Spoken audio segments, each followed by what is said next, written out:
యోహాను సువార్త 8:31. ఎవరైనా ఒకళ్ళు చదివి వినిపించండి. కాబట్టి యేసు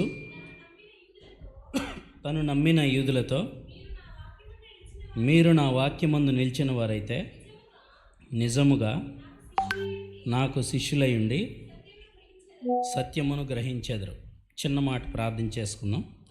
ఒక్క నిమిషం దేవుడు మనతో మాట్లాడలాగున దేవుని సహాయం కోసం ప్రార్థన చేద్దాం. ప్రేమ కలిగిన తండ్రి, మీ పరిశుద్ధ నామాన్ని బట్టి స్తుతిస్తూ ఉన్నాం. మా జీవితాల్లో మీరు ఇచ్చిన మరొక నూతన దినాన్ని బట్టి మీకు వందనాలు. కొద్ది నిమిషాలు మీ వాక్యాన్ని ఆలోచించాలని ఇష్టపడుతూ ఉన్నాం. కీనోట్ అడ్రస్ ద్వారా దేవా, మీ వాక్యం యొక్క ప్రాముఖ్యతను, మీరు ఇచ్చే బలాన్ని మీరు మాకు మీ దాసుని ద్వారా వివరించారు. మరికొద్ది నిమిషాలు మా జీవితాలకు ఉపయోగపడే విషయాలతో మీరు మాతో మాట్లాడండి. మా హృదయాలను తృప్తిపరచమని యేసునామములో ప్రార్థిస్తున్నాం తండ్రి, ఆమేన్. ఈ 24 సంవత్సరాల నుంచి నేను ఈఎస్ఐ పరిచర్లో ఉంటా ఉన్నాను. ఫస్ట్ టైం రిజిస్ట్రేషన్ ఫీజు లేని డీటీ క్యాంప్కి వచ్చాను. ఎంతో కొంత రిజిస్ట్రేషన్ ఫీజు ఉంటుంది మనకి జనరల్గా. చాలా భారంతో కూడిన పరిచర్య ఇది. యవనస్తులదైనా ఎవరిదైనా 3 రోజులు ఒకసారి మనం హోటల్కి వెళ్ళి భోజనం చేస్తేనే ఎంత ఉంటుంది? సుమారు కొంచెం మంచి హోటల్ అయితే 130, 150 అలా ఉంటుంది. ఇవి కాకుండా మళ్ళీ మధ్యలో మనకి స్నాక్స్, టీ చాలా ఉంటాయి. అవన్నీ కూడా అన్నవాళ్ళు లేకుండా చేసి మీకు దేవుని వాక్యాన్ని చక్కగా వినిపించాలంటే ఆత్మీయ ఆహారానికి ఎక్కువ ప్రాముఖ్యతనిచ్చారు. ఎక్కడన్నా అక్కడ ఫీజు వేస్తే మీరు ఆబ్సెంట్ అవుతారని చెప్పేసి కదా, అంతేనా? అలా అవరు. ఈసారి నుంచి మీరే మాకు రిజిస్ట్రేషన్ ఫీజు పెట్టాల్సిందని ఎంతో కొంత మీరు ప్రపోజ్ చేయండి. కొంత మనం మీట్ అవడానికి అవకాశం ఉంటుంది. Thank you. అది మీ committee decision. But first discipleship training camp అనమాట, ఫీజు లేనిది. చాలా సంతోషం. రైట్.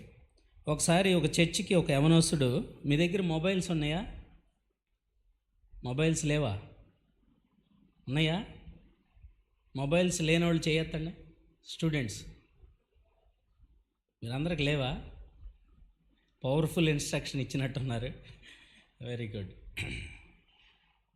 చాలా సంతోషం. ఉన్నవాళ్ళు దయచేసి దాన్ని సైలెంట్లో పెట్టుకోవటానికి ప్రయత్నించే.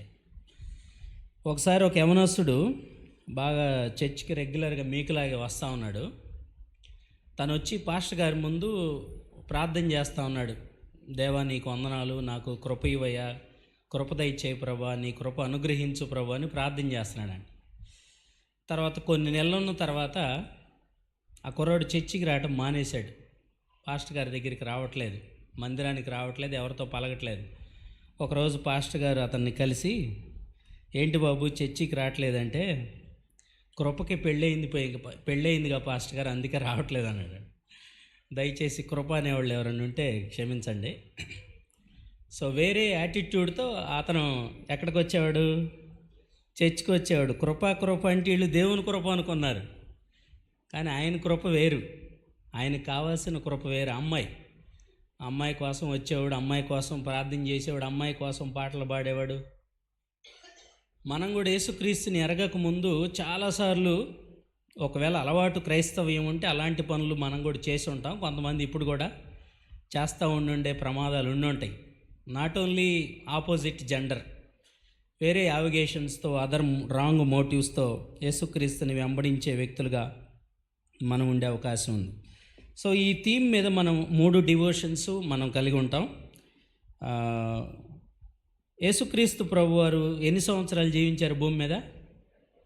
33.5 సంవత్సరాలు. ఎన్ని సంవత్సరాలు సేవ చేశాడు? ఎన్ని సంవత్సరాలు? చివరి 3.5 సంవత్సరాలు కదా. సో అక్కడ ఆయన పరిచర్య స్టార్ట్ చేసిన దినాల్లో నమ్మని యూదులు ఉన్నారు, నమ్మిన యూదులు ఉన్నారు. జూస్లో 2 రకాల తెగలు ఉన్నారు. యేసుక్రీస్తునందు విశ్వాసం ఉంచిన వాళ్ళు ఉన్నారు, విశ్వాసం ఉంచకుండా ఆయన్ని ఎక్కడ గవర్నమెంట్కి అప్పగిచ్చి ఆ ధర్మశాస్త్రాన్ని వైలేట్ చేస్తూ ఉన్నాడని ఎదురు చూసే గ్రూపు ఉన్నారు. కానీ యేసుక్రీస్తు ప్రభువారు ఈ థీమ్ వర్స్లో చెప్పింది ఎవరికి? తనను నమ్మిన యూదులతో మీరు నా వాక్యమందు నిలబట్టు.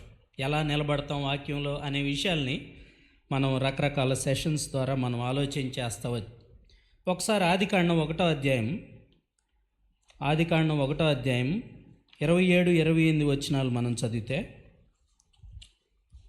ఆదికాండం 1వ అధ్యాయం 27-28.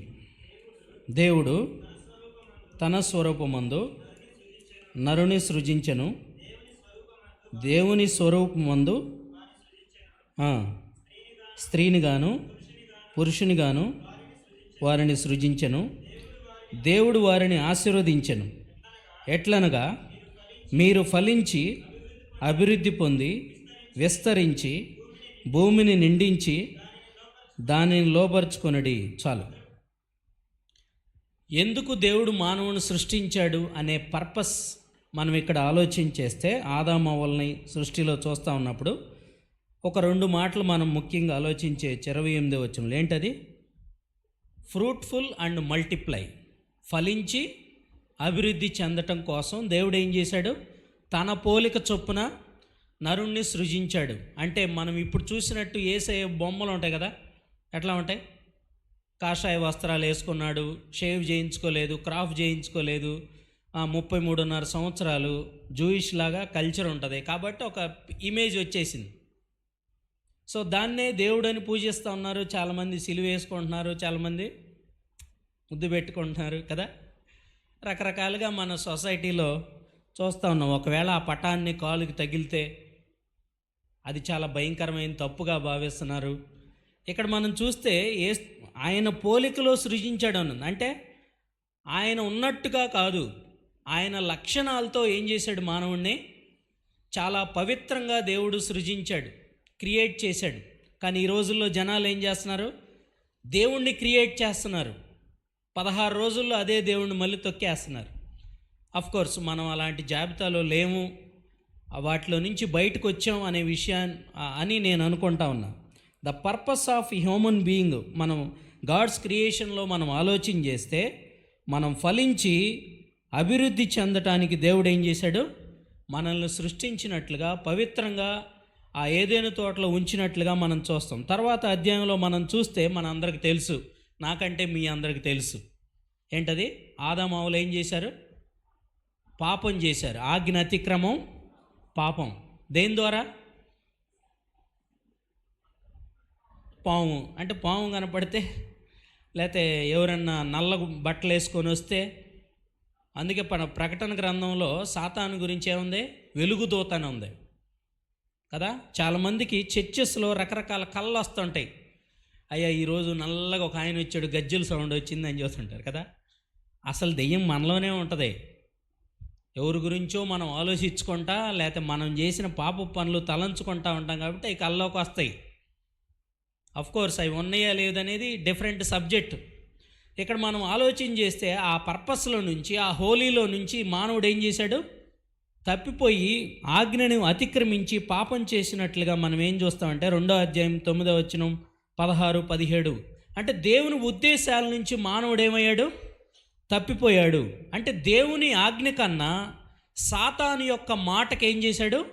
ప్రాధాన్యతని ఇవ్వటం వల్ల అక్కడి నుంచి మనం ఆదికాండం 3వ అధ్యాయం 6వ వచనంలో మనం చూస్తే, ఆ అవ్వ నుంచి, ఆ ఆదాము దగ్గర నుంచి మనందరికి ఏమైంది? అది సంక్రమించబడిన పాపం, ఆపాదించబడిన పాపం అంటాం, ఇన్హెరిటెంట్ సిన్ అంటాం. ఇప్పుడు నాకు వయసు దాదాపు 43 years. మా బ్రదర్స్ 2 ఉన్నారు, వాళ్ళు పొలం పని చేసుకుంటారు. జనరల్గా మనం షుగర్ రాదు అంటే డయాబెటిక్ పొలం పని చేసే వాళ్ళకి రాదు అంటాం, అవునా? కానీ వాళ్ళకి నాకంటే చిన్న వయసులోనే వాళ్ళకు కూడా డయాబెటిక్ వచ్చింది.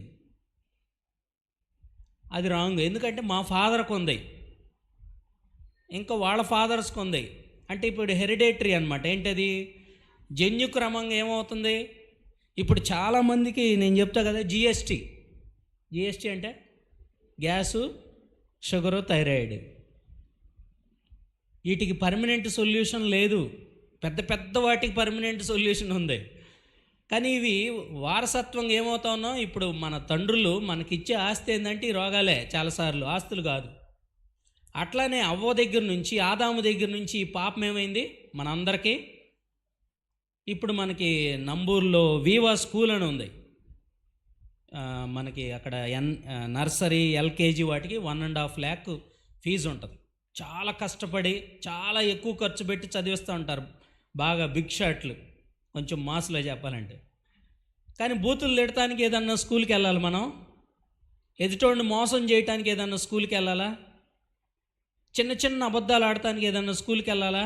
ఎక్కడ ట్రైనింగ్ తీసుకోవాలా? ఆబ్వియస్గా మన పాపపు నైజం ఉన్నదాన్ని బట్టి మనం పాపం చేస్తూ ఉన్నాం. ఒక ఆయన ఇలా అంటాడు, మీరు పాపం చేస్తున్నారు కాబట్టి పాపులు కాదు, ఆల్రెడీ పాపులు కాబట్టి పాపం చేస్తూ ఉన్నారు. ఇక అది వారసత్వంగా అప్పటి నుంచి మనందరికీ ఆపాదించబడింది.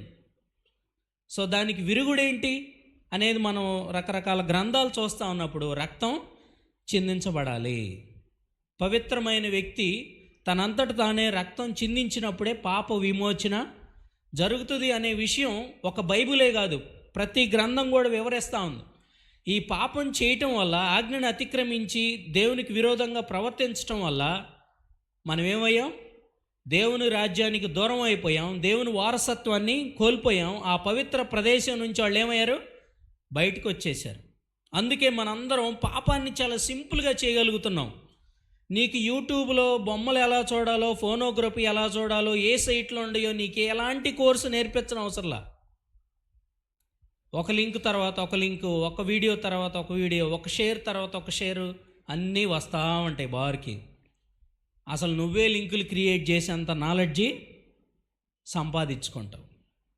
అది అంత అపవిత్రమైన దాన్ని చాలా త్వరగా, చాలా స్పీడ్గా మనిషి చేసి దేవునికి విరోధంగా జీవిస్తున్నటువంటి పాపపు జీవితం ఈనాడు సమాజంలో చాలామంది యవనస్తులు, చాలామంది యవనస్తులే కాదు, రేపో మోపో చనిపోతారని కాటికి కాళ్ళు చాపి రెడీగా ఉన్న వ్యక్తి కూడా మరి చాలామంది ఈ ఫోన్స్కి, మీడియాకి ఎడిక్ట్ అయ్యి పాపం చేస్తూ ఉన్నారు. ప్రతి 10 సెకండ్లకు ఒకసారి మనకు తెలియకుండానే మనం ఆ డిస్ప్లే టచ్ చేసి మనం అప్డేట్స్ని ఎత్తుక్కుంటా ఉన్నాం. అంత భయంకరమైనటువంటి లోకంలో, ట్రెండ్లో మనం జీవిస్తూ ఉన్నాం. అటువంటి గొప్ప పాప స్థితి నుంచి ఎవరు విడిపిస్తారు అనే విషయాన్ని మనం ఆలోచించినప్పుడు పాపం లేని వ్యక్తే దానిలో నుంచి బయటికి తీసుకురాగలడు. అసలు రక్షణ ఎవరికి అవసరం? ఎవరికి మారు మనసు అవసరం? రక్షణ ఎవరికి అవసరం అంటే, రక్షణ అంటే సేవ్ చేయటం. అంటే ఆపదలో ఉన్న వ్యక్తికి రక్షణ అవసరం. మనం ఎలాంటి ఆపదలో ఉన్నాం? మనకు మంచి జాబ్ ఉంది, లేకపోతే మంచి పేరెంట్స్ ఉన్నారు, మంచి చర్చ్ ఉంది, మంచి వర్షిప్ ఉంది, మంచి సంఘంలో ఎదుగుతున్నాం. మనం ఎలాంటి ఆపదల్లో ఉన్నాం? మనకు రక్షణ కోసం ఆ రక్షణ వార్త వినాల్సిన అవసరం ఏంటి?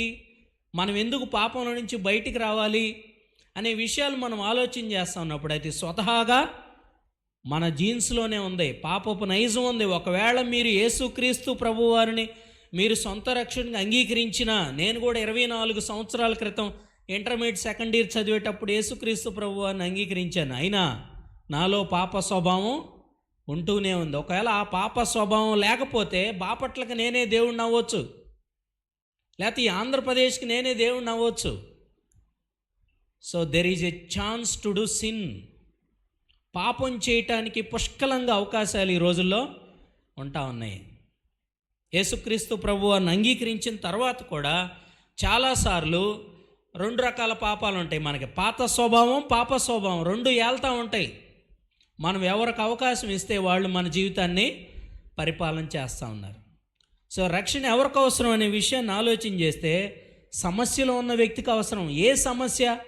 పుట్టిన పిల్లోడి దగ్గర నుంచి రేపో మోపో చనిపోయేంత వరకు, చనిపోయే ముసలి వ్యక్తి వరకు రకరకాల సమస్యలు సొసైటీలో ఈరోజు మనం రాసుకుంటే చాలా వస్తాయి.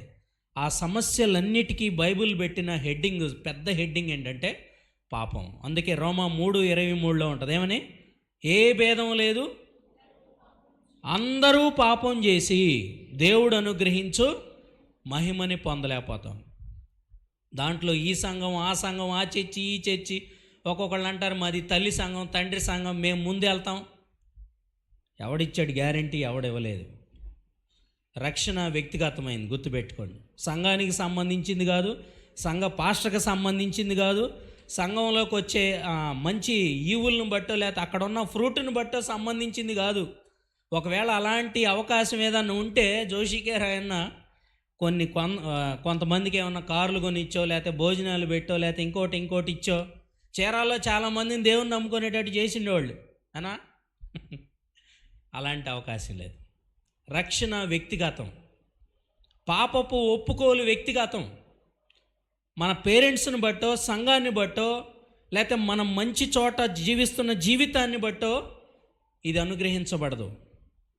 కాబట్టి మనం ఎలాంటి సమస్యలు ఉన్నామంటే పాపపు సమస్యలు ఉన్నాం, కొన్ని చెప్పుకోలేని సమస్యలు ఉన్నాయి కదా. ఈ రోజుల్లో చాలామంది యవనస్తులు, చాలామంది వ్యక్తులు, మానవ జాతిని మనం ఆలోచిస్తూ ఉన్నప్పుడు చాలా వాటికి ఎడిక్ట్ అయిపోయారు. 17 నుంచి 25 సంవత్సరాల వయసులో ఉన్నటువంటి వ్యక్తులు చాలామంది హెచ్ఐవికి పాజిటివ్గా టెస్టుల్లో తేలుతూ ఉంది. ఎక్కడో దక్షిణాఫ్రికాలో పుట్టి 2nd ప్లేస్లో 3rd ప్లేస్లో ఉన్న ఇండియా ఇప్పుడు 1st ప్లేస్లో ఉంది. చాలా రకాల దుర్మార్గాలు, చాలా రకాల భయంకరమైనటువంటి సిచ్యువేషన్స్, వావి వరుసలు లేకుండా పాపం ఈ భూలోకంలో వెళ్తూ ఉంది. మరి ఆ సమస్యలో నుంచి, ఆ పాపపు సమస్యలో నుంచి బయటకు తీసుకొచ్చే వ్యక్తి, ఫర్ ఎగ్జాంపుల్ మనందరం ఇక్కడ కూర్చొని ఉన్నాం, ఒక పెద్ద ఫ్లడ్ వచ్చింది, మనలో ఎవరికి ఈత రాదనుకోండి, ఒక్కళ్ళకి ఈత వచ్చు అనుకోండి, మనందరం ఏమవుతాం, ఆ ఫ్లడ్లో కొట్టుకొని పోతూ ఉంటాం, వాటర్ లెవెల్ పెరుగుతూ ఉంటుంది. ఆ ఈత వచ్చిన వ్యక్తి ఒక్కడే ఉన్నాడు, అతను ఏం చేయగలడు? మనందరినీ సేవ్ చేయగలడు. ఎందుకంటే అతను గజీతగాడు. ఎంత ఫ్లడ్నైనా తను అపోజ్ చేసి మనందరినీ సేవ్ చేసి మళ్ళా ఈ ప్లేస్లో కూర్చోబెట్టగలడు. ఎందుకో తెలుసా? అతనికి ఈతొచ్చు. ప్రపంచంలో ఉన్న సర్వమానవాళిని, ఆదాము అవ్వ దగ్గర నుంచి ఉన్న మానవ జాతిని, ఇన్ని వేల సంవత్సరాల్లో జీవించిన మానవ జాతిని ఆలోచిస్తూ ఉన్నప్పుడు ఎలాంటి భేదం లేకుండా అందరూ అదే సమస్యలో ఉన్నారు, అదే ప్రాబ్లంలో కంటిన్యూ అవుతూ ఉన్నారు. ఒకవేళ ఆ ఫ్లడ్డే పెరిగి, ఆ వాటర్ లెవెలే పెరిగి మనల్ని కాపాడే వ్యక్తి ఎవరు మన సంఘంలో లేకపోతే మనం ఏమవుతాం? నెక్స్ట్ లెవెల్ ఏంటి? రోమా 6:23, పాపం వలన వచ్చు జీతం మరణం. కొద్దిసేపు ట్రై చేయొచ్చు, చాలాసార్లు మన జీవితంలో కూడా ట్రై చేసి ఉంటాం. ఆ ఈత వచ్చిన వ్యక్తికి కొన్ని సిగ్నల్స్ చూపించి ఉంటాం. కోర్స్ చాలాసార్లు ఆ వ్యక్తితో మనకు సరైన సంబంధం ఉండనప్పటికీ, అంటే ఆ సమస్యలో నుంచి బయటికి రావాలనే కోరిక, ఆశ మనకు ఉండాలి. అంతేగాని ఆ వ్యక్తి అక్కడ ఉన్నాడు కాబట్టి నువ్వేం సిగ్నల్స్ చూపించకుండా, వాటర్ లెవెల్స్ పెరిగినా నువ్వేం మాట్లాడకుండా సైలెంట్గా, నువ్వేం సైన్స్ చూపించకుండా ఉంటే ఆ వ్యక్తి నీ దగ్గరికి రాలేడు. రక్షణ కార్యంలో మనం హృదయాన్ని దేవునికి ఇచ్చి పశ్చాత్తాపడాలి. దేవా నేను పాపిని, నన్ను క్షమించు అనేటటువంటి హృదయపు ఒప్పుకోలు. రోమా 10:9 ఉంటుంది కదా, ఒకసారి చదవండి. అది మనకి ఫెయిత్, రక్షణకి డెఫినేషన్ ఉంటుంది మనకు అక్కడ. రోమా 10:9 అదేమనగా యేసు, అది కలిపి చదవకూడదు, యేసు ప్రభు అని నీ నోటితో ఒప్పుకొని దేవుడు మృతుల్లో నుండి ఆయనను లేపినని ఎక్కడ నమ్మాలంట? హార్ట్ఫుల్గా నమ్మాలి, ఫోర్స్ఫుల్గా కాదు. ఈ రోజుల్లో చాలా కన్వర్షన్స్ ఫోర్స్ఫుల్గా జరుగుతున్నాయి, ఫోర్స్ఫుల్గా బాప్తీసాలు ఇస్తున్నారు. There is no genuine conversions. అందుకే ఒక అన్న ఇలా అంటున్నాడు, ఈ రోజుల్లో మనం పొట్టును గంటున్నాం, విత్తనాన్ని గంటలేదు. చెత్త ఉంటుంది, మనం తినే రైసు చెత్త ఎలాగో మనం కూడా చాలాసార్లు చాలామంది వ్యక్తుల్ని పొట్టును గంటున్నాం. అందుకే వాళ్ళు తర్వాత ఫోన్లు తీట్లా, అందుకే వాళ్ళకి చాలా భారంగా ఉంటుంది బైబిల్ చదవటం, అందుకే వాళ్ళు ప్రార్థన చేసుకోవటం చాలా భారంగా ఉంటుంది. There is no genuine conversions in these days. That is very very dangerous to each and every leader, each and every organisation. మనం ప్రార్థన చేయాల్సిన అవసరం ఉంది. అక్కడ మనం చూస్తే హృదయమందు ఏం చేయాలి? అంగీకరించాలి. హృదయమందు నువ్వు అంగీకరించాలి. హృదయపూర్తిగా యేసుక్రీస్తు ప్రభు నా కోసం చనిపోయాడు, చనిపోవటమే కాదు ప్రపంచంలో నా కోసం చనిపోయి మళ్ళా 3వ దినాన తిరిగి లేచాడనే సత్యాన్ని ఎవరో ఒకరు ఫోర్స్ చేయటం ద్వారా, ఎవరో ఒకళ్ళు కూర్చోబెట్టి చెప్పటం ద్వారా, ఎవరి కోసమో నేను ఒప్పుకున్నానని రాయటం ద్వారా కాదు, ఆ దేవుడు చూస్తూ ఉన్నాడు. తమ్ముడు చెప్పాడు కదా, దేవుడు సీసీ కెమెరాలు ఉన్నాయని. రియల్లీ, ఎందుకంటే ఆయన అన్ని చోట్ల ఉన్నటువంటి వ్యక్తి. ఆయనకి హీ నోస్ ఎవ్రీథింగ్. మన హృదయం తెలుసు. అందుకే హిర్మియా గారు ఏమన్నారు? హృదయం దాన్ని ఎవరన్నా బాగు చేయగలరా? అసలు అది ఎక్కడుందో మన బాడీ పార్ట్లో? దాన్ని ఇచ్చట హృదయములో బాగు చేయబడును అని ఉందా? ఇక్కడ మన ఐకాన్లో అయితే ఆర్థోపెడిక్ బాగా చేస్తారు నాకు తెలిసి. లేకపోతే ఇంకొక ఆయన ఉమామహేశ్వరరావు అని ఆయన ఉండేవాడు, హార్ట్ బాగా చూసేవాడు. ఇట్లా చాలా రకాల స్పెషలిస్టులు ఉన్నారు ప్రపంచంలో. కానీ హృదయానికి స్పెషలిస్ట్ ఉన్నారా? ఎవరు బాగు చేయగలరు? యేసుక్రీస్తు దగ్గరికి వస్తే ఆ హృదయంలో ఉన్న కంపుని, ఆ సమస్యని, ఆ రోతని, ఆ చీకటిని, ఆ వేషధారాన్ని, అలవాటుగా పాత స్వభావంతో దేవునికి అయిష్టంగా చేస్తున్న ప్రతిదాన్ని నువ్వు అంగీకరిస్తే, నేను అంగీకరిస్తేనే మాత్రమే యేసుక్రీస్తు ప్రభువారు మన హృదయంలో కార్యం చేస్తాడు. నేను చాలాసార్లు చెప్తూ ఉంటా స్టూడెంట్స్కి, మన జీవితాన్ని ఇద్దరే పరిపాలిస్తారు. ఒకళ్ళు దేవుడు, ఇంకొకళ్ళు దెయ్యం. బ్రాకెట్లో ఇఫ్ కండిషన్ ఏంటంటే నువ్వు అవకాశం ఇస్తేనే.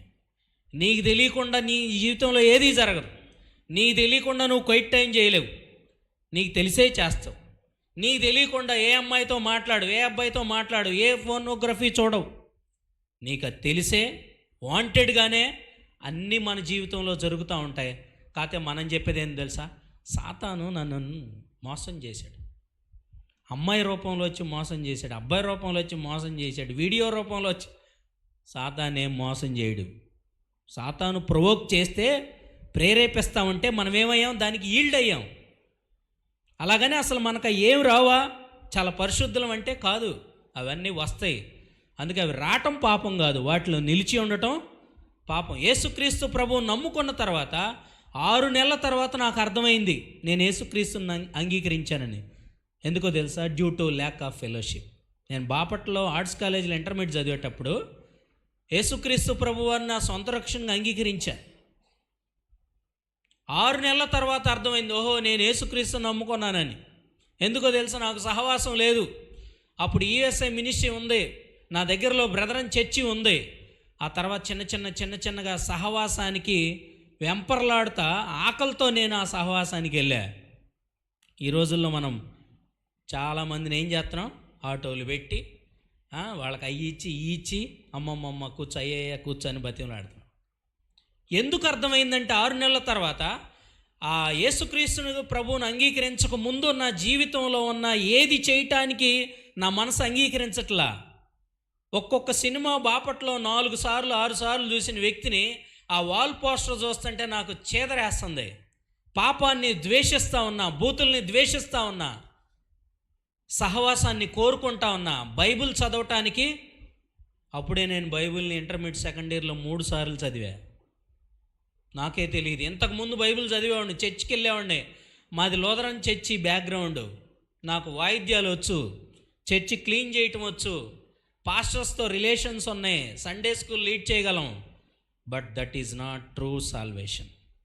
అదే రక్షణ అనుకున్నా, అదే పరలోకం. ఇంక నేనేం తప్పు చేస్తున్నాను? ఏ అమ్మాయితో తిరగట్లేదు, అసలు అప్పుడు ఫోన్లే లేవు, there is no chance, influencing of media లేదు, నేను బాగానే ఉన్నానుగా. కానీ నాకు ఇంటర్మీడియట్ ఫస్ట్ ఇయర్లో 4 సబ్జెక్టులు పోయినాయి. నేను స్కూల్ 4th వచ్చా 10thలో. వాళ్ళందరూ అనుకుంటున్నారు అక్కడ కూడా చాలా మంచిగా పాస్ అయ్యాడు అనుకుంటున్నారు. అప్పట్లో ఒక రూల్ ఉంది ఇంటర్మీడియట్లో, 2 సబ్జెక్టులు కంటే ఎక్కువ ఉంటే సెకండ్ ఇయర్ డిస్కంటిన్యూ చేస్తారు. నేను అబద్ధం ఆడాను ఇంటి దగ్గర. ఆ భయంతోనే నా సండే స్కూల్లో నా టీచర్స్ పాస్టర్ గారు చెప్పిన వాక్యం ఒకరోజు నేను రూమ్లో ఉండి ఆలోచిస్తూ ఉన్నప్పుడు నిజంగా నేను పశ్చాత్తాపడి దేవుని సన్నిధిలో ప్రార్థన చేసి యేసయ్యను నా సొంత రక్షణగా అంగీకరించాను. అది నీకు అర్థం కాకపోవచ్చు, అది కొంచెం నిదానంగా నీకు అర్థమయ్యే పరిస్థితులు ఉండొచ్చు. కానీ హృదయపూర్వకంగా మనం చదువుకున్న వాక్య ప్రకారం ఆలోచిస్తూ ఉంటే, హృదయపూర్వకంగా మనం నమ్మినప్పుడు, నేను పాపిని ప్రభువాన్ని హృదయపూర్వకంగా ఒప్పుకున్నప్పుడు దేవుడు ఏం చేశాడు? మన పాపాన్ని క్షమించాడు. ఈ జస్టిఫైడ్, నీతిమంతునిగా తీర్చిదిద్దాడు. అది ఒక్కసారే జరిగింది జీవితంలో. కానీ పరిశుద్ధపరచబట్టం అనేది రోజు మన దైనందిన జీవితంలో జరుగుతూ ఉంటుంది. కాబట్టి యేసుక్రీస్తు ప్రభువారిని అంగీకరించడం అంటే, మనం యోహాను సువార్త 1వ అధ్యాయం 12 చాలా వచనాలు ఉన్నాయి, కానీ నేను టైంని బట్టి మీకు చదివించలేదు. 1:12 చదవండి ఒకసారి. తన్ని ఎందరు అంగీకరించిరో వారందరికి ఏం చేశాడు? ఎవరు కుమారులు మనం? ఆ జగన్ కుమారులు లేకపోతే పిఎం మోడీ మనవళ్ళం కాదు. వాళ్ళు నరకానికి వెళ్తారు. ఈ రోజుల్లో మనవాళ్ళు చాలామంది అన్న చెప్పినట్టు రాజకీయ నాయకులు యవనస్తులను ఆడుకుంటారు అన్నట్టు ఈ రోజుల్లో క్రైస్తవులు కూడా చాలామంది బెట్లు కాస్తున్నారులే తెలియదు, కానీ ఆ పార్టీ ఈ పార్టీ అని ఎక్కువ మాట్లాడుకుంటున్నారు. అందుకే దేవుడు కొన్ని రిజల్ట్స్ను కూడా అటు ఇటు మార్చాడు. ఆయన సార్వభౌమాధికారంలో ఉంది, మనం ఏం చేయలేము. ఆయన్ని మనం ప్రశ్నించలేము. ఆయన ఎందుకు ఎలో చేస్తాడో చాలాసార్లు మనకు తెలియదు. మనం ఎవరి కుమారులు అంట? మనకి నిత్య జీవాన్ని ఇచ్చేటటువంటి యేసుక్రీస్తు కుమార్తెవి, కుమారుడివి. ఎంత గొప్ప ధన్యత! మనం ఏం చేసాం దానికోసం? ఎఫెసీ 2:8-9 వచనాల్లో ఏమంటుంది? ఎలా రక్షించబడ్డాం? కృపచేత విశ్వాసం ద్వారా మాత్రమే రక్షించబడ్డాం. మనం 10వ వచనంలో మనం ఆయన ఇల్లు అని ఉంటుంది. అసలు మన హృదయంలో నివసించటానికి యేసుక్రీస్తు ప్రభువారు ఇష్టపడుతున్నాడంట. ఎంత కంపు కొట్టిన ఈ హృదయంలో, ఎంత భయంకరమైనటువంటి ఈ పాప పంకిలమైనటువంటి ఈ హృదయంలో, ఈ రొచ్చులో పరిశుద్ధుడైన దేవుడు నువ్వు అంగీకరిస్తే, నువ్వు ఒక్క చిన్న మాట హృదయపూర్తిగా నువ్వు ప్రార్థన చేసి, ప్రభువా నా పాపం క్షమించని హృదయపూర్వకంగా, నాట్ ఫోర్స్ఫుల్, నాట్ నామినల్. మనకు చాలామంది ఏం చేస్తారు? ప్రతిసారి ఏడుస్తారు. రీసెంట్గా నేను ఒక మీటింగ్కి వెళ్తే ఒక అన్న, మాకు ఆర్సీ మీటింగ్ అని జరుగుతుంది, రీజనల్ కమిటీ మీటింగ్ నంబూరులో జరుగుతుంటే, ఆయన ఒక 10 నిమిషాలు వాక్యం చెప్పాడు. ఒక అక్క వర్షిప్ చేయమన్నది, ఒక అక్కని వర్షిప్ చేయమన్నాడు, ఆరాధన వాక్యం. ఆమె ఏడుస్తుందన్నమాట. ఆమె ఏడుస్తుంటే మేమందరం అనుకున్నాం, అసలు ఈ 10 నిమిషాలు వర్షిప్ ఎంత ఎక్సలెంట్గా పనిచేసింది. అక్కలో చాలా ఏడ్చి భారభరితంగా ప్రార్థన చేసింది, ఒప్పుకుంది అనుకున్నాం. అదే అన్న తీసుకున్న అన్న కారులో ఎక్కించుకొని నేను బాపట్ల వస్తుంటే గుంటూరు బస్ స్టాండ్లో దించాడు. ఏందన్నా సిస్టర్, భలే మీ వాక్యం బాగుందన్న, బాగా రిపెంట్ అయిందన్న. ఆయన ఏమన్నాడు తెలుసా? నేను ఏ వాక్యం చెప్పినా ప్రార్థన చేయమంటే ఆమె చేసిద్ది, ఆమె ఏడ్చిద్ది. ఎందుకంటే వాళ్ళిద్దరు గుంటూరు టౌన్లో ఉంటారనమాట. అంటే ఆమెకి ఏం అలవాటు అయింది? ఎవరు ఏ వాక్యం చెప్పినా ఫస్ట్ ప్రార్థన చేయటం, తర్వాత అలవాటుగా ఏడవటం. Of course we cannot judge, దాన్ని కూడా మనం జడ్జ్ చేయలేము. ఒకవేళ నిజంగా ఆమెకు అది అలవాటుగా చేస్తుందేమో, పరిశుద్ధాత్మను మనం ఎప్పుడు జడ్జి చేయటానికి లేదు. నేను అలవాటు కోసం, ఉదాహరణ కోసం చెప్తా ఉన్నా. సో యేసుక్రీస్తు ప్రభువాన్ని సొంత రక్షణగా అంగీకరించిన తర్వాత అందరిలో ఒకే రకమైన మార్పులు చూడొచ్చు, చూడకపోవచ్చు. చాలామంది వాళ్ళ నాన్న చనిపోయినా కూడా ఏడవని బిడ్డలు ఉంటారు, ఎందుకంటే వాళ్ళకి అది అలవాటు లేదు. కొంతమంది వెంటనే కుళాయి తిప్పేస్తారు, అంటే వెంటనే బాగా ఏడ్చేస్తారు, ఎమోషన్స్ కంట్రోల్ చేసుకోలేరు. బట్ దేవుడికి తెలుసు మన పశ్చాత్తాపం ఏముందో. ఎందుకంటే ఇస్కరియోతు యోధా పశ్చాత్తాపం పనికిరాని పశ్చాత్తాపం. చాలాసార్లు అలా మనం ఏడ్చుంటాం. అది నిజమైన రక్షణో కాదో తెలియదు, కానీ నువ్వు నిజంగా యేసుక్రీస్తుని అడిగావో లేదో నాకు తెలియదు, కానీ వాక్య ప్రకారం మనం ఆలోచన చేస్తూ ఉన్నప్పుడు, రోమీలు రాసిన పత్రికలు ఇవన్నీ ఆలోచన చేస్తూ ఉన్నప్పుడు, ఒకవేళ అదే పాపపు స్థితిలో కనుక మనం అదే వేషధారంలో, అదే నామినల్ క్రిస్టియానిటీలో మనం కనుక లీడ్ అవుతూ ఉంటే, కొనసాగుతూ ఉంటే, దేవుని ఉగ్రతను మనం రుచి చూస్తాం. అది చాలా భయంకరంగా ఉంటుంది అనేది వాక్యం చెప్తున్న సత్యం. కాబట్టి రక్షణకు సంబంధించిన చాలా తప్పుడు అభిప్రాయాలు మన సంఘాలు ఎలా ఉంటుందంటే, చర్చి మీటింగులకు వెళ్ళటం, వాటికి అటెండ్ అవ్వటం, వాటిని ఆర్గనైజ్ చేయటం, తర్వాత క్రైస్తవ కుటుంబంలో పుట్టడం, ఇంకా బాగా గట్టిగా చెప్పాలంటే బీసీసీ సర్టిఫికేట్ ఉండటం కదా, ప్రార్థనలో ఉపవాసాలు చేయటం, బైబిల్ చదవటం, మంచి పనులు చేయటం, దేవునికి సంబంధించి చేయటమే మనం రక్షణ అనే భ్రమలో బతుకుతూ ఉంటాం చాలాసార్లు. అలా నేను కూడా 17 సంవత్సరాలు అలా అని అనుకున్నా. కానీ యేసుక్రీస్తు ప్రభువారు నా జీవితాన్ని గురించి నేను ఆలోచన చేస్తున్నప్పుడు, యేసుక్రీస్తు ప్రభువారు నా పాపాలు, నాకు ఊహొచ్చిన దగ్గర నుంచి నేను చేస్తూ వచ్చిన ప్రతి పాపాన్ని నేను ఇష్టపడినప్పుడు, పరిశుద్ధాత్మ దేవుడు నాలో ఆ పశ్చాత్తాప సంబంధమైన మనసుని పుట్టించినప్పుడు, లిటరల్గా నేను ఏడ్చి దేవుని సన్నిధిలో నేను ప్రార్థన చేయను. ఏ క్యాంపులో నమ్ముకోలేదు, ఏ మీటింగ్లో ఎవరు నన్ను పిలవలేదు. నా రక్షణ, నేను రక్షించబడిన విధానం చాలా వ్యక్తిగతంగా ఒక రూమ్లో దేవునికి నాకు సంబంధించిన ప్రార్థనతో, పశ్చాత్తాప ప్రార్థనతో జరిగింది. ఇది అందరికి ఎలానే ఉండాలని లేదు, అందరూ బొర్లు ఏడవాలని లేదు. కానీ నీ హృదయానికి తెలుసు, వాక్యం చెప్తున్న సత్యం ఏంటంటే ఈ రాత్రికాల సమయంలో ఒకవేళ ఆ పాపపు స్థితిలో నుంచి నువ్వు బయటికి రాకపోతే, అదే ప్రాబ్లంలో, అదే ఫ్లడ్లో నువ్వు గనక కొనసాగి వెళ్తూ ఉంటే, ఆ తీవ్రత పెరిగిన తర్వాత మరణానికి, నిత్య నరకానికి మనం వెళ్ళిపోతాం అనేది బైబిల్ చెప్తున్నటువంటి సత్యం. కాబట్టి ఎవరైతే యేసుక్రీస్తు ప్రభు వారిని అంగీకరించారో, ఎవరైతే ఈ విధమైన ప్రార్థన చేశారో, యోహాను సువార్త 1:12 ఉంది, వాళ్ళందరూ ఎవరు? దేవుని కుమారులు, దేవుని కుమార్తెలు, దేవుని సంతానం.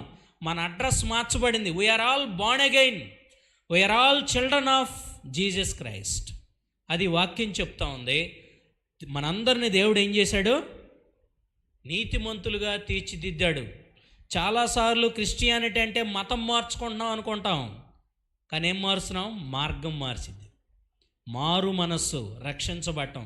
చాలాసార్లు బాప్తీసం తీసుకుంటేనే అంటాం, ఎందుకంటే వాక్యంలో ఉంది కదా, ఏముంది? నమ్మి బాప్తీసం పొందినవాడు రక్షించబడును. అది కాదు, దానికంటే ముందు మనం ఏం చేయాలి? యేసుక్రీస్తు ప్రభువారిని సొంత రక్షణగా అంగీకరించాలి, వ్యక్తిగతమైన నిర్ణయం చేయాలి, పశ్చాత్తాప హృదయంతో దేవుని సన్నిధిలో మన పాపాలు ఒప్పుకోవాలి. మనం రక్షించబడటం అనేది ఎంగేజ్మెంట్ అయితే, మనం బాప్తీసం తీసుకోవటం అనేది మ్యారేజ్ లాంటిది. అందుకే బాప్తీసం తీసుకునేటప్పుడు చాలామంది సాక్షి సమూహం వస్తారు, కానీ నువ్వు యేసుక్రీస్తుని అంగీకరించినప్పుడు అంతమంది ఉండరు. వ్యక్తిగతంగా నువ్వు దేవునితో చేసే నిర్ణయం అది మన జీవితాల్లో జరిగితేనే ఈ డిసైపుల్షిప్ క్యాంపు, ట్రైనింగ్ క్యాంపు, శిష్యత్వపు శిక్షణ శిబిరంలో ఉన్న మాటలు మనకు అర్థమవుతాయి. ఒకవేళ అటువంటి అనుభవం మన వ్యక్తిగత జీవితాల్లో లేకపోతే, లేకపోతే అలవాటుగా ఒకవేళ యేసుక్రీస్తు ప్రభు వారిని మనం వెంబడిస్తూ ఉంటే, ఈ దినాన, ఈ క్షణాన్ని మనం ఆలోచించాల్సిన విషయం ఏంటంటే, యేసుక్రీస్తు ప్రభు వారికి మన హృదయంలో స్థానం ఇవ్వాలి. మనం పాపమని దేవుని దగ్గర ఒప్పుకోవాలి. ఎలా తెలుస్తుంది నేను యేసుక్రీస్తు ప్రభు వారిని అంగీకరించానని?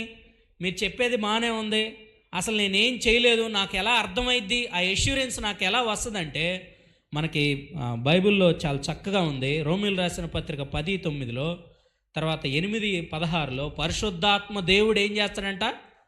దాని గురించి సాక్ష్యం ఇస్తాడంట. తర్వాత మనం ఏం చేస్తాం? మన పనులు మారిపోతాయి. లోకం మనల్ని వేరే రకంగా చూస్తుంది. విశ్వాసి సమాజంలో చాలా తేడాగా జీవించాలి. అంటే లోకానికి, లోకంలో ఉన్న వ్యక్తులకి భిన్నంగా జీవించడానికి ఇష్టపడతాడు, పాపాన్ని ద్వేషించడానికి ఇష్టపడతాడు, దేవుని దగ్గరికి వెళ్ళటానికి ఇష్టపడతాడు. ఒకవేళ ఇలాంటి సిమ్టమ్స్ స్లోగా ఉన్నంత మాత్రం నమ్ముకోనట్టు కాదు. ఒక్కొక్కళ్ళు ఎదిగే ఆత్మీయ జీవితంలో ఎదుగుదల అనేది ఒక్కొక్క రకంగా ఉంటుంది. అలాగని సంవత్సరాలు దేవుడు కృప కలిగిన దేవుడు, ఒప్పుకున్నాం, మళ్ళీ ప్రార్థన చేసాం, ఒప్పుకున్నాం, మళ్ళీ పాపం చేసాం, మళ్ళీ ప్రార్థన చేసాం. ఈ ఇశ్రాయేలీల పాపకాల చక్రం ఉంటుంది న్యాయాధిపతుల గ్రంథంలో.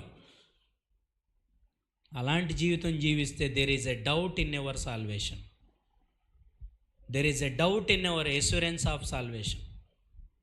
రోజు రోజుకి పౌలు గారు చెప్పినట్టు ఏమవుతాం? పరిశుద్ధాత్మ సారూప్యం, అంటే ఆయన సారూప్యంలోకి ఎదగటానికి ఇష్టపడతాం, పాపంలో చచ్చిపోవటానికి ఇష్టపడతాం. మనుషుల ముందు కాదు, వ్యక్తుల ముందు, పాస్టర్ ముందు, తల్లిదండ్రుల ముందు, కాంగ్రిగేషన్ ముందు కాదు. నువ్వు ఎక్కడున్నా, అరణ్యంలో ఉన్నా సరే. జోసెఫ్కి ఎవరున్నారు?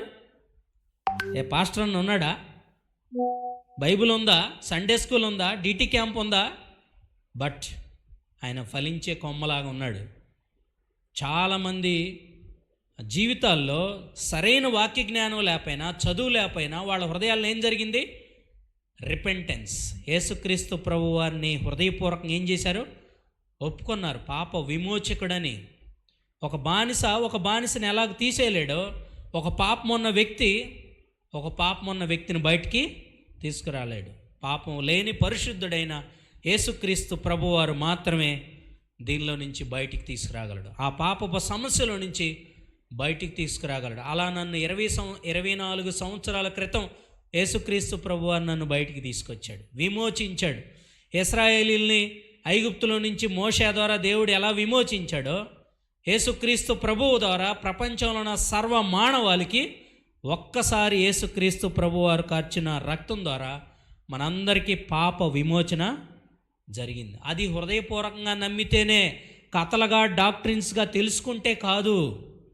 రక్షణ వ్యక్తిగతం. ఈ విధంగా నమ్మినటువంటి విశ్వాసుల్ని బైబిల్ ఏం చెప్తా ఉందంటే శిష్యులు అంటా ఉంది. ఒకసారి మనం శిష్యరికాన్ని గురించి కూడా ఆలోచించేసి ఒక 10 నిమిషాల్లో నేను క్లోజ్ చేయడానికి ప్రయత్నం చేస్తాను. సాధారణంగా యేసుక్రీస్తు ప్రభువారు ఈ భూమి మీదకి ఎందుకు వచ్చాడంటే ఏం చెప్తారు మీరు? మీ అందరికి మైక్ ఇచ్చి లేకపోతే పేపర్ ఇచ్చి రాయమంటే చెప్పమంటే ఏం చెప్తారు? యేసుక్రీస్తు ప్రభువారు ఎందుకు వచ్చాడు? మానవుల్ని పాపంలో నుంచి రక్షించటానికి. ఆ జాబితాలో మనం ఉన్నామో లేదో చెక్ చేసుకుంటా ఉన్నాం. తర్వాత ఇంకేం చేశాడు మన కోసం?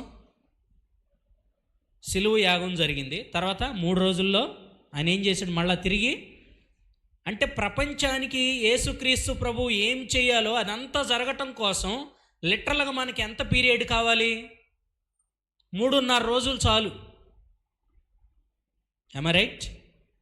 ప్రపంచానికి ఏం కావాలో విమోచన కదా, రక్షణ భాగ్యం, అది అందించడానికి యేసుక్రీస్తు ప్రభు వారికి భౌతికంగా 3.5 రోజులు చాలు. కానీ యేసుక్రీస్తు ప్రభు వారు ఎన్ని సంవత్సరాలు ఉన్నాడు? 33.5 సంవత్సరాలు ఉన్నాడు. అంటే 3.5 రోజుల్లో ప్రపంచానికి ఏం కావాలో ఇచ్చాడు. కానీ 33.5 సంవత్సరాల్లో యేసుక్రీస్తు ప్రభు ఏం చేశాడు తెలుసా? 12 మంది శిష్యుల్ని ఏర్పరచుకొని వాళ్ళకు 3.5 సంవత్సరాలు తర్ఫీదు ఇచ్చాడు, ట్రైనింగ్ ఇచ్చాడు. ఇది ఎక్కడ స్టార్ట్ అయిద్దో తెలుసా? మన జీవితంలో యేసుక్రీస్తు ప్రభువాన్ని అంగీకరించిన మరుక్షణమే ఈ శిష్యరికం స్టార్ట్ అయింది. దీనికి DT క్యాంపే అవసరంలా. కాకపోతే నీకు ఇంకా చాలా విషయాలు నేర్చుకోవటానికి నీకు ఈ క్యాంప్ అవసరం. నేను యేసుక్రీస్తుని నమ్ముకున్న 5 సంవత్సరాలకి DT క్యాంప్కి వెళ్ళా. ఎందుకంటారో? DT క్యాంపు లేక కాదు, రిజిస్ట్రేషన్ ఫీజు డబ్బులు లేక. 10 సంవత్సరాలకి LT క్యాంప్కి వెళ్ళా, సేమ్ ప్రాబ్లం, ఫ్యామిలీగా వెళ్ళా. మేమందరం స్టూడెంట్స్గా ఉన్నప్పుడు ఒక అన్నకి డబ్బులు ఇచ్చేవాళ్ళమే, ఒక్క అతన్ని LT క్యాంపుకి పంపించేవాళ్ళం, లీడర్షిప్ ట్రైనింగ్ క్యాంప్కి. అప్పుడు రూపాయలు, ₹10 కూడా చెల్లేవి. 2001, 2004 ఆ టైంలో. ఆ అన్నకి అందరు డబ్బులు ఇచ్చి, మా గ్రాడ్యుయేట్స్ ఉండేవాళ్ళు కాదు, రేపల్ల క్రిస్టియన్ కాలేజీలో చదువుతున్నప్పుడు ఆయన్ని పంపించి ఆయనకు ఒక ఇన్స్ట్రక్షన్ ఇచ్చేవాళ్ళం. నువ్వు LT క్యాంప్ నుంచి వచ్చేటప్పుడు ప్రతి డివోషను, ప్రతి డాక్టరీను, ప్రతి PBS GBS నీట్గా రాసుకురావాలి. అప్పుడు PPTలు లేవు, బొమ్మలు లేవు. ఆయన తెచ్చిన నోట్స్ని కూర్చొని మా ప్రేయర్ సెల్లో నైట్ 10కి రోజు ప్రేయర్ సెల్ జరిగేది. ఒక్క గ్రాడ్యుయేట్ ఉండేవాడు కాదు గైడ్ చేయటానికి. ఆ నోట్స్ తీసుకొని అందరం రాసుకునేవాళ్ళమే. అట్లానే క్వైట్ టైం నేర్చుకున్నాం, PBS GBS నేర్చుకున్నాం, అట్లానే డాక్టరీన్స్ నేర్చుకున్నాం. ఇప్పుడు దేవుడు ఆ డాక్టరీన్స్, డివోషన్స్ చెప్పే కృపని దేవుడు అనుగ్రహిస్తూ ఉన్నాడు. ఎందుకో తెలుసా? మన వాక్య ప్రకారం, మన థీమ్ వర్స్ ప్రకారం ఏం చేయాలి? వాక్యమందు నిలిచి ఉండాలి. ఎలా నిలిచి ఉంటారో ఏంటనేది మనం డాక్టరీన్లో, డివోషన్లో ప్యారలల్గా చూస్తూ ఉంటాం. యేసుక్రీస్తు ప్రభు వారు 12 మంది శిష్యుల్ని ఏర్పరచుకొని ఆయన 3.5 రోజుల్లో ప్రపంచానికి ఏం కావాలో ఇచ్చాడు. ఆ ఇచ్చిన దాన్ని సర్వ ప్రపంచంలో ఉన్న ప్రతి మనిషి విమోచన కోసం 12 మంది శిష్యుల్ని ఏర్పరచుకున్నాడు. వాళ్ళల్లో ఒక 3 చాలా స్పెషల్గా దగ్గరికి తీసుకున్నాడు. వాళ్ళల్లో ఇంకొక వ్యక్తిని చాలా దగ్గరికి తీసుకున్నాడు. ఆయనే మన థీమ్ వర్స్లో ఆ బుక్ రాసిన ప్రియమైన శిష్యుడు యోహాను గారు. దీన్ని మనం శిష్యరికం, డిసైపుల్షిప్ అంటాం. ఈ 3.5 సంవత్సరాల్లో యేసుక్రీస్తు ప్రభువారు చాలా విషయాలు ఆయన నేర్పించాడు. కబీర్ దాస్ అనే కవి ఉన్నాడు. ఆయన దగ్గరికి ఒక వ్యక్తి వచ్చి, అయ్యా మీకు మీ గురువు గొప్ప, గోవిందుడు గొప్ప అన్నాడంట. అంటే పద్యాలు రాశాయన. గోవిందుడు అంటే మన భాషలో దేవుడు. నీ గురువు గారు గొప్ప, గోవిందుడు గొప్ప అంటే నా గురువు గారే గొప్ప అన్నాడంట దేవుడి కంటే. ఎందుకు? అసలు నాకు ఈ గురువు గారే లేకపోతే ఆ గోవిందుడు ఎవడో నాకు తెలీదు. అసలు నాకు ఈ గురువు గారే లేకపోతే ఆ దేవుడు ఎవరో నాకు తెలీదు.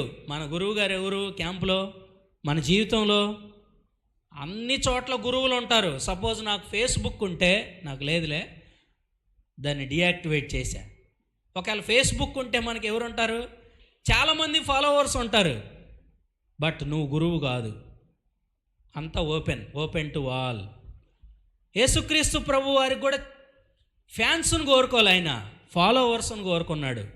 చూసావా నా వెనక ఎంతమంది వస్తున్నారో, అందులో యేసయ్య ఎప్పుడు కాలు రెగలేరా. ఎందుకంటే ఆయన చెప్పిన టీచింగ్స్ అవన్నీ మనం ఆలోచన చేస్తే మనకంటే మరి ఆయన ఎంత గర్వించాలి. ఆయన చేసిన గొప్ప కార్యాలు రాస్తే భూమే చాలదని యోహాను గారు రాశాడుగా, దగ్గరున్న శిష్యుడు. కాబట్టి మనం ఆలోచన చేస్తున్నప్పుడు మన గురువు గారు ఎవరంటే యేసుక్రీస్తు ప్రభువారు. యేసుక్రీస్తు ద్వారా మాత్రమే మనం ఏం చేస్తాం? తండ్రిని చూస్తామని ఫిలిప్కి యేసుక్రీస్తు ప్రభువారు చెప్పినట్లుగా చూస్తాం. మరి నన్నే చూస్తున్నాం, ఎలానే దేవుణ్ణి చూస్తామని చెప్తాడు. ఇప్పుడు నాకు కూడా గురువు గారు ఉన్నారు. నా ఎంఫిల్ పిహెచ్డి రీసెర్చ్లో మా గురువు గారు ఉన్నారు, ప్రసాదరావు సార్ అని. ఆయన ఇష్టాలు నాకు తెలుస్తాయి. ఎందుకు? ఆయన నా గురువు గారు. ఆయనకి ఏమి ఇష్టం, ఏం తింటాడు, ఎట్లా బిహేవ్ చేస్తాడు, ఎట్లా జర్నీ చేస్తాడు, తర్వాత ఆటో ఇష్టపడతాడా, బస్సు ఇష్టపడతాడా, ఫుడ్ మెనూ ఏది లైక్ చేస్తాడు, ఆయనకి ప్లాంట్స్ అంటే ఇష్టమా లేదా, ఇవన్నీ ఎలా తెలుస్తున్నాయి నాకు? నేను 2009 సంవత్సరం నుంచి ఆయన నా గురువు గారు రీసెర్చ్లో. ఆయన ఇష్టాలు ఆయన మొత్తం నాకు ఎలా తెలుస్తాయి? ఆయనతో నేనేం చేస్తున్నాను? సహవాసం చేస్తా ఉన్నా. 12 మంది శిష్యులు కూడా 3.5 సంవత్సరాలు సహవాసం చేశారు, ఫాలో అయ్యారు. అందుకు ఒక ఆయన ఇలా అంటారు, discipleship is not a inspiration, it is a instruction. ఏంటంట? Discipleship is not a inspiration, it's not a emotional, it's a instruction. It's not a option, it is obligation. ఇది నువ్వు ఎంచుకునేది, ఎంచుకోపోవటానికి ఉన్న ఆ ఛాయిస్లు ఏమి లేవు. ఒక్కసారి యేసుక్రీస్తు ప్రభు వారిని నమ్మిన వ్యక్తిగా, ఆయన బిడ్డగా నువ్వు ఉంటే, వాక్య ప్రకారం నీతిమంతురాలుగా తీర్చిదిద్దబడితే, శిష్యరికం చేయటం అనేది తథ్యం. రక్షణ ఉచితం, శిష్యత్వం చాలా ఖరీదు. ఎంత ఖరీదో రేపు డివోషన్లో చూస్తాం. యేసుక్రీస్తు ప్రభు వారు ఎలాంటి వ్యక్తుల్ని పిలుచుకున్నాడు అనే మాటను మనం ఆలోచన చేస్తూ ఉన్నప్పుడు, అసలు శిష్యుడు అనే మాటకు మనం అర్థం లాటిన్ భాషలో డిసిపులస్ అంటాం, అంటే నేర్చుకునే విద్యార్థి. అందుకే ఆయన మత్తయి సువార్త 11వ అధ్యాయంలో ఏమన్నాడు? రండి నా దగ్గరకు వచ్చి, ఎవరన్నా నొత్తే పొండి అంటున్నాం మనం. అది తప్పనిచ్చి అన్నీ నచ్చుతాయి. టీవీ నచ్చిద్ది, ఛానల్స్ నచ్చుతాయి, ఐపీఎల్ నచ్చిద్ది కదా, కామెంట్స్ నచ్చుతాయి, అన్ని యాప్లు నచ్చుతాయి, డిజైన్ నచ్చిద్ది. బట్ వాక్యం ఎవరికి చేదుగుంటుంది? ఆహారం ఎవరికి చేదుగుంటుంది? జబ్బు వచ్చినోడికే చేదుగుంటుంది. జ్వరం వచ్చినోడు మనకులాగా చికెన్ బిర్యానీ తినలేడు, ఇడ్లీ ఒకటి కూడా తినలేడు. ఎందుకో తెలుసా? వాడికి రోగం ఉంది. మనకు కూడా యేసుక్రీస్తు నమ్ముకున్న తర్వాత రోగాలు పెచ్చవుతాయి. సెల్ఫ్కి చాలాసార్లు మనం అవకాశం ఇస్తాం, కానీ వాటిలో నుంచి దేవుడు చాలా చక్కగా ఆయన వెంబడించడానికి కృప చూపిస్తాడు. ఫర్ ఎగ్జాంపుల్, మనం ఎందుకు ఈ DT క్యాంప్కి ఏదో ఒకరోజు వాక్యం చెప్పి ఒక అన్న చేత ఒక మెసేజ్ చెప్తే అయిపోద్ది కదా. ఈ 3 రోజులు, యాక్చువల్గా ఇది 5 రోజులు, it is called mini DT camp I think. ఎందుకు మనం ఇన్ని విషయాలు నేర్చుకోవాలంటే, ఫర్ ఎగ్జాంపుల్ మీరు బీటెక్ జాయిన్ అయ్యారు 4 ఇయర్ కోర్సు, లేకపోతే MSc జాయిన్ అయ్యారు 2 ఇయర్స్ కోర్సు, MCA జాయిన్ అయ్యారు 3 ఇయర్స్ కోర్సు. నువ్వు జాయిన్ అయ్యే సర్టిఫికేట్లు ఇచ్చిన వెంటనే ఆ నెక్స్ట్ డే వచ్చి, లేదా 2-3 రోజుల తర్వాత మీ సర్టిఫికేట్ ఇచ్చేసాం పొండి అంటారా? ఏ కోర్సు అన్న ఉందా మీకు తెలిసిన కోర్సు? మనం అక్రమంగా కొంటే తప్పనిచ్చే సర్టిఫికెట్లు. ఏం చేయాలి నువ్వు ఆ కోర్సులో? ఆ కాలేజీలో, ఆ యూనివర్సిటీలో అఫిలియేటెడ్, ఏ యూనివర్సిటీకి అఫిలియేషన్ ఉందో దానికి సంబంధించిన మొత్తం rules and regulations, fee, hard work, మిడ్లు, అసైన్మెంట్లు కదా, ల్యాబులు మొత్తం నువ్వు చేస్తేనే చివరికి నీకేమైంది? మరి యేసుక్రీస్తు శిష్యత్వం కూడా అదే. అల్పకాలం ఉండే దీనికే నువ్వు ఎంత చాకిరీ చేసి, ఎంత పాటుపడి సర్టిఫికేట్ తెచ్చుకుంటే, మరి నువ్వు పరలోక రాజ్యం వెళ్ళాలంటే మనకి దేవుడిచ్చిన రూల్స్ అండ్ రెగ్యులేషన్స్ని, ఇన్స్ట్రక్షన్స్ని during the following Lord Jesus Christ, వాటన్నిటి మనం తప్పనిసరిగా అనుసరించాల్సిందే. There is no option. అందుకే యేసుక్రీస్తు ప్రభువారు చాలా విషయాలు ఈ భూమి మీద ఉన్నప్పుడు, అంటే నువ్వు టీచింగ్ వినాల్సిందే, టీచర్ని ఫాలో అవ్వాల్సిందే. టీచర్ లేకుండా టీచింగ్ ఉంటుందా? మనకు చాలాసార్లు మనకి ఇష్టమైన టీచర్లే వింటాం, ఇష్టం లేని టీచర్ని వినం. కానీ మన టీచర్ జీసస్ క్రైస్ట్, ప్రతి వాక్యం నువ్వు వినాల్సింది. అది మన జీవితాల్లో చాలా వెలిగింపునిస్తుంది, చాలా పరిశుద్ధ జీవితంలోకి నడిపిస్తుంది. ఎందుకు ఆయన పిలుచుకున్నాడు ఈ 12 మంది శిష్యుల్ని, మనల్ని అనే ఆబ్జెక్టివ్ని చెప్పి నేను క్లోజ్ చేస్తాను. ఒక్కసారి మార్క్స్ వార్త ఈ ఒక్క వాక్యాన్ని మనం చదివి క్లోజ్ చేద్దాం. మార్క్స్ వార్త 3వ అధ్యాయం 13, 14, 15. మార్క్స్ వార్త 3వ అధ్యాయం 13, 14, 15.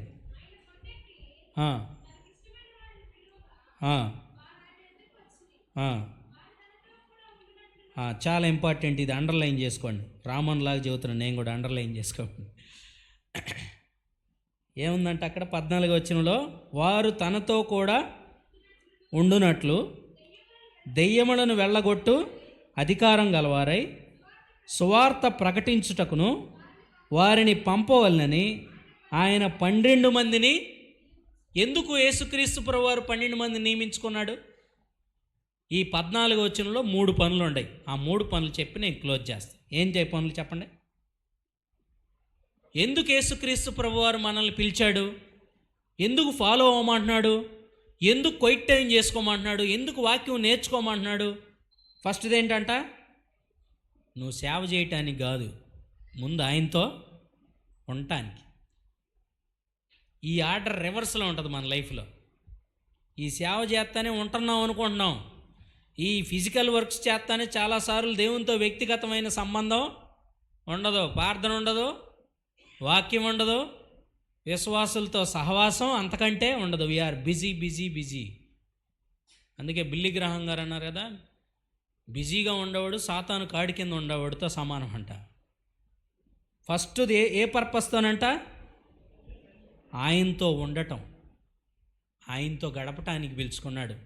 అందుకు అపోస్తుల కార్యంలో ఆదిమ సంఘంలో అపోస్తులు పరిచర్య చేసే ముందు డైరెక్ట్గా ఆయన ఆరోహణం అవగానే వెళ్ళిపోవాలా. 1:4 ఉంటుంది.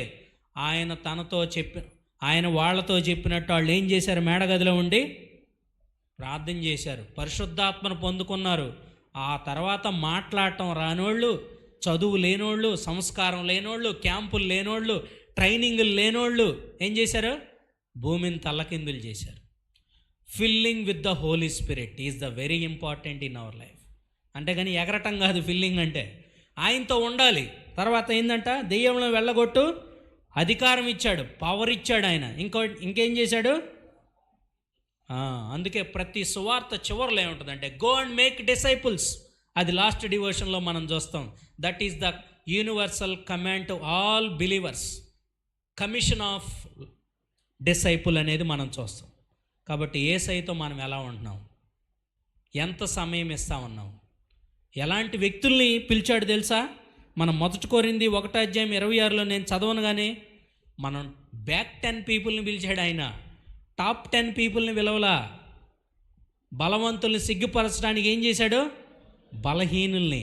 మనం చాలాసార్లు అయ్యో నాకు జగన్ ఇల్లు కూడా లేదే, రేషన్ కార్డు కూడా లేదే, రీఎంబర్స్మెంట్ కూడా రాదే, మనం దేవుని నమ్ముకున్నాం, మనం క్రైస్తవులం, చాలా డబ్బు లేదు, ఆస్తులు లేవు, అంతస్తులు లేవు, నాతోటి అన్బిలీవరు, కోటీశ్వరుడు అని అనుకుంటాం. కానీ వాడు చనిపోతే ఏడకి వెళ్తాడు? ఇప్పుడు మోడీ గారు చనిపోతే ఏడకి వెళ్తాడు? ఒకవేళ ఆయన యేసుక్రీస్తుని నమ్ముకుంటే పర్లా, దేవుడు పక్షపాతం లేని దేవుడు, అందరికీ పర్లోకం. కానీ మనం ఏడకి వెళ్తాం? ఆ నిరీక్షణ ఉందా మనకి? ఆ నిరీక్షణ ఉందా? అటువంటి నిరీక్షణతో మనం బతకాలి. అలాంటి లో వెబ్లో ఉన్న పీపుల్ని నిస్సహాయ స్థితిలో చేపలు బట్టి రాత్రంతా వాళ్ళు ఏమయ్యారు? ఒక్కడు కూడా వాళ్ళ ఎక్స్పర్ట్స్. వాళ్ళ జీవితాల్లో దేవుడు ఒక్క మాట వాళ్ళు వినటం ద్వారా దేవుని మాట ఏం చేశారు? వాళ్ళు చాలా ఫ్రూట్స్ చూశారు. కానీ వాటిని అనుభవించడానికి యేసయ్య ఓకే అనలా. అవన్నీ ఆడ వదిలిపెట్టి ఏం చేశారు? యేసుక్రీస్తు ప్రభువుని వెంబడించారు, నేర్చుకున్నారు, ఆయనతో ఉన్నారు, ఆయనతో తిన్నారు, ఆయనతో సహవాసం చేశారు. తర్వాత ఆయన కంటే కూడా ఆయన శక్తితో ఆయన చెప్పినట్టు గొప్ప కార్యాలు చేశారు. ఇది తర్ఫీదులో ఆ 3.5 సంవత్సరాల ట్రైనింగ్లో ఉన్నటువంటి దేవుడిచ్చినటువంటి కృప అన్నమాట. అటువంటి గొప్ప కృప యేసుక్రీస్తు ప్రభువారు మనకి అనుగ్రహించాలని నేను పరిశుద్ధాత్మ దేవుణ్ణి కోరుకుంటా ఉన్నాను. కళ్ళు మూసుకున్నట్లయితే చిన్న ప్రార్థన చేసుకొని మనం ముగించుకుందాం. ఎలాంటి పరిస్థితుల్లో యేసుక్రీస్తు ప్రభువారు మనల్ని పిలిచాడో మనకు తెలుసు. వ్యక్తిగతంగా మనందరం ఆలోచించేద్దాం. ఒకవేళ నేను రక్షించబడ్డానా లేదా, ఇది నిజమైన రక్షణేనా, ఇది నిజమైన మారు మనసేనా, అయినా నేను ఎందుకు పడిపోతున్నాను, ఇలాంటి సంఘర్షణలో, ఇలాంటి అబద్ధానికి జనకుడైన సాతాను ఇలా చాలాసార్లు మన జీవితాల్లో మనల్ని డౌట్లోకి తీసుకెళ్లే ప్రమాదం ఉంది. He's the author of doubt, అబద్ధానికి జనకుడు. కానీ గట్టిగా యేసుక్రీస్తు దగ్గర మనం ఒప్పుకుందాం. ఒకవేళ అలాంటి డౌట్స్ ఉంటే, ఒకవేళ వేషధారణ జీవితం నీలో ఏమైనా పరిశుద్ధాత్మ దేవుడు గుర్తుకు చేస్తూ ఉంటే, నామినల్గా దేవుని సన్నిధిలో మన పాపాన్ని ఒప్పుకొని విడిచిపెట్టడానికి ఇష్టపడదాం. నీ కోసం నా కోసం కలువరి సిలువలో యేసుక్రీస్తు ప్రభు బలయ్యి తన పరిశుద్ధ రక్తాన్ని చిందించాడు. ఎందుకో తెలుసా? మనం పరలోకం వెళ్ళాలని. గలతీయులు రాసిన పత్రిక 4:12 ఉంటుంది. ఆయనలాగా మనం ఉండాలని, మనలాగా ఆయన అయ్యాడంట. ఎంత గొప్ప ప్రేమ! Loving is giving, loving is giving. తండ్రి మాటలతో చెప్పలేదు, తన ప్రియకుమారుని మన కోసం కలువరి సిలువలో వదకు తేబడిన గొర్రెపిల్లలాగా మన పాప నివారణ కోసమై యేసుక్రీస్తు ప్రభువారు బలి అయ్యారు. ఆ రక్షణ కార్యం, ఆ మారు మనసు అనుభవం, ఆ జెన్యూన్ కన్వర్షన్ మన హృదయంలో జరగకుండా యేసుక్రీస్తుకు సంబంధించిన విషయాలు నేర్చుకోవటం వల్ల మన జీవితాల్లో ఎలాంటి ఉపయోగం లేదు. మన గమ్యం చాలా భయంకరం. ఆయనతో ఉండటానికి, మనం ఇష్టపడటానికి మన హృదయాలను మనం సిద్ధం చేసుకుందాం. ప్రేమ కలిగిన తండ్రి, మీ పరిశుద్ధ నామాన్ని బట్టి స్తుతిస్తూ ఉన్నాం. ఈ రాత్రికాల సమయంలో మీరు మా కోసం చేసిన బలిని బట్టి దేవా, మీరు మా కోసం కలువరి సిలువలో కాచిన రక్తాన్ని బట్టి, తద్వారా మా పాపపు సమస్యలో నుంచి మీరు విడిపించిన ఆ విమోచనను బట్టి మిమ్మల్ని ఎంతగానో స్తుతిస్తూ ఉన్నాం. మా జీవితాల్లో మీరు ఇచ్చిన ఆ రక్షణ నిశ్చయతను బట్టి, ఆ బ్లెస్సడ్ సాల్వేషన్ను బట్టి మీకు వందనాలు దేవా. దేవా దేవా మీకు వందనాలు, స్తోత్రాలు చెల్లిస్తున్నాం. అంత మాత్రమే కాదు, మిమ్మల్ని వెంబడించే వ్యక్తులుగా ఉండటానికి, నిస్సహాయ స్థితిలో, హోప్లెస్ కండిషన్లో దేవా, ఎలాంటి ఐడెంటిటీ లేనటువంటి సొసైటీలో జీవిస్తున్న మాకు దేవా, మీ శిష్యులుగా ఉండే గొప్ప ధన్యతను, నీ సువార్తను ప్రకటించే ధన్యతను, నీతో కలిసి జీవించే ధన్యతను మీరు మాకు ఇస్తూ ఉన్నారు. మీ శక్తిని మీరు మాకు ఇస్తూ ఉన్నారు. ఎంత గొప్ప ధన్యత మీరు మా జీవితాల్లో అనుగ్రహించారు దేవా. అటువంటి గొప్ప ధన్యతను ఇంకా ఎంతమంది అయితే పొందుకోలేదో, రక్షణ భాగ్యం లేదో, వారిని కూడా మీరు దర్శించండి. మిమ్మల్ని నిజంగా వెంబడించే నిజ శిష్యులుగా నా ప్రభు బిడ్డలు ఎదగటానికి మీరు తగిన కృపను అనుగ్రహించమని యేసునామములో ఈ ప్రార్థన అడుగుచున్నాం తండ్రి. ఆమేన్. Thank you.